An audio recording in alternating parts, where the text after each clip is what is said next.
Assalamualaikum warahmatullahi wabarakatuh. Saya Dr. Muhammad Yusuf, SHMH, Kepala Kejaksaan Tinggi Aceh. Di hari pajak yang penting dan strategis ini, dengan bangga saya menyatakan bahwa saya telah menyampaikan laporan SPT tahunan dan LHKPN tahunan atau tahun 2020 dengan benar, lengkap, jelas, dan sesuai dengan ketentuan perundang-undangan yang berlaku.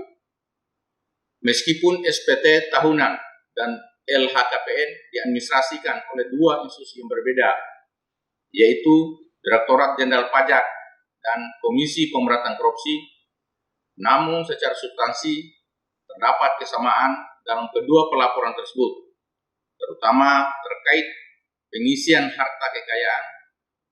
Oleh karenanya, kami mengajak semua masyarakat dan pejabat publik, marilah kita membuat dan melaporkan SPT tahunan dan LHKPN dengan penuh kesadaran dan tanggung jawab dalam mendukung terwujudnya good governance.